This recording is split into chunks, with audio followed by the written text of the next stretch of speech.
Akiva ben Joseph, c. 40, c. 137, widely known as Rabbi Akiva, was a Tana of the latter part of the 1st century and the beginning of the 2nd century, 3rd Tannaitic generation. Rabbi Akiva was a leading contributor to the Mishnah and Midrash Halakha. He is referred to in the Talmud as Rosh Lachachimim, head of all the sages. He recognized Bar Kokhba as Messiah, and was executed by the Romans in the disastrous aftermath of the Bar Kokhba revolt. Biography: Akiva ben Joseph, written in the Babylonian Talmud, and in the Jerusalem Talmud, another form for comma came of humble parentage. 1. When he married the daughter of Kalbas Savua, a wealthy citizen of Jerusalem, Akiva was an uneducated shepherd in Kalbas Savua's employ.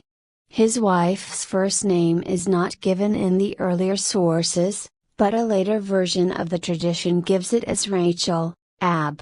R. N. Ed. S. Schechter, Vi. 29. She stood loyally by her husband during that critical period of his life in which Akiva dedicated himself to the study of Torah. Rabbi Akiva has many famous quotes in the Babylonian Talmud. A different tradition, Ab. R. N. Lc, narrates that at the age of 40, Akiva attended the academy of his native town, Lod, presided over by Eliezer ben Hyrcanus. Hyrcanus was a neighbor of Joseph, the father of Akiva. The fact that Eliezer was his first teacher, and the only one whom Akiva later designates as rabbi, is of importance in settling the date of Akiva's birth. These legends set the beginning of his years of study at about 75 to 80. Besides Eliezer, Akiva studied under Joshua ben Hananiah, Ab. R. N. Lc, and Nehemiah Gamzu, Hag. 12a. He was on equal footing with Rabban Gamaliel too, whom he met later. Tarfon was considered as one of Akiva's masters, Git. 84b, but the pupil outranked his teacher and he became one of Akiva's greatest admirers, Cipher, Num. 75. Akiva remained in Lod, R. H. I. 6, as long as Eliezer dwelt there, and then removed his own school to Bimbarak, 5 Roman miles from Jaffa, Sin. 32b, Tosf, Shab. 3. 4, 3. Akiva also lived for some time at Ziphron, Num. 34. 9, the modern Zaphron, Z. P. V. 8. 28, near Hamath. According to the Talmud, Akiva was a shepherd when Kalbas Savua's daughter took a liking to him. She consented to a secret betrothal on the condition that he thenceforth devote himself to study. When the wealthy father-in-law learned of their betrothal, he drove his daughter from his house and swore that he would never help her while Akiva remained her husband. Akiva and his wife lived in such poverty that she sold her hair to enable Akiva to pursue his studies. A story tells that once, when they had only a bundle of straw for a bed, a poor man came to beg some straw for a bed for his sick wife.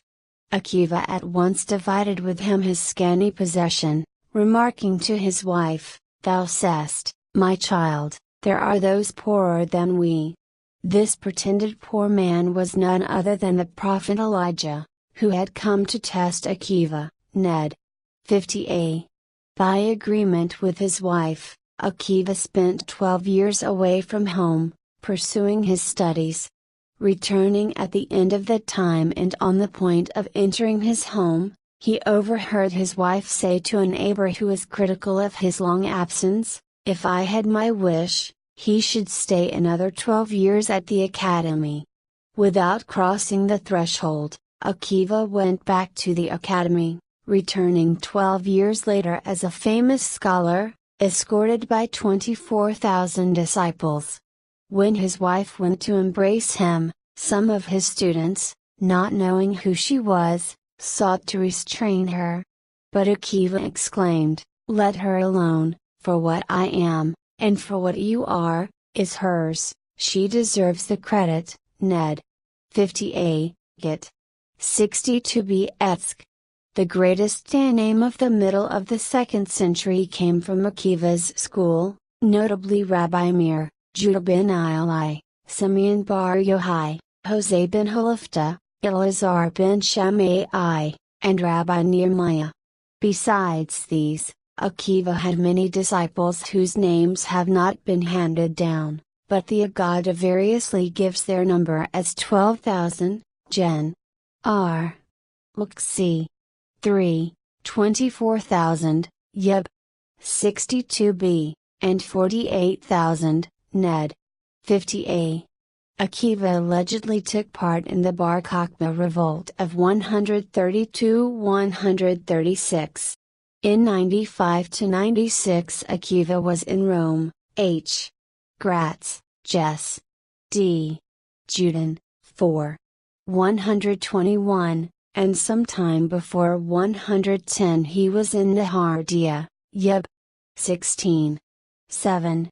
During his travels, it is believed he visited important Jewish communities. The Bereta, Ber. 61b, states that he suffered martyrdom on account of his transgression of Hadrian's edicts against the practice and the teaching of the Jewish religion. Jewish sources relate that he was subjected to a Roman torture where his skin was flayed with iron combs. Modesty. An example of his modesty is his funeral address over his son Simon.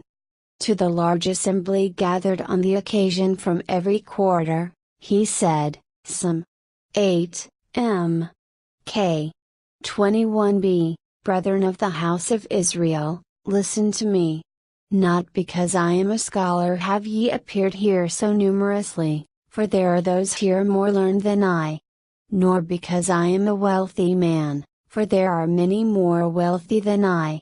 The people of the south know Akiva, but whence should the people of Galilee know him? The men are acquainted with him, but how shall the women and children I see here be said to be acquainted with him?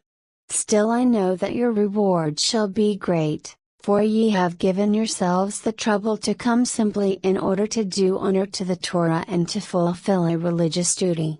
Modesty is a favorite theme with Akiva, and he reverts to it again and again. He who esteems himself highly on account of his knowledge, he teaches, is like a corpse lying on the wayside. The traveler turns his head away in disgust, and walks quickly by. Ab. R. N. ed. S. Schechter, 11. 46. Another of his sayings, quoted also in the name of Ben as I, Lev. R. I. 5 is, take thy place a few seats below thy rank until thou art bidden to take a higher place, for it is better that they should say to thee come up higher than that they should bid thee go down lower. See Prov. 25. 7.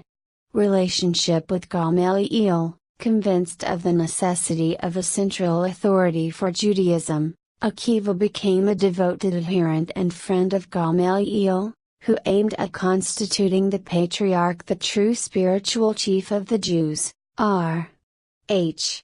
2. 9.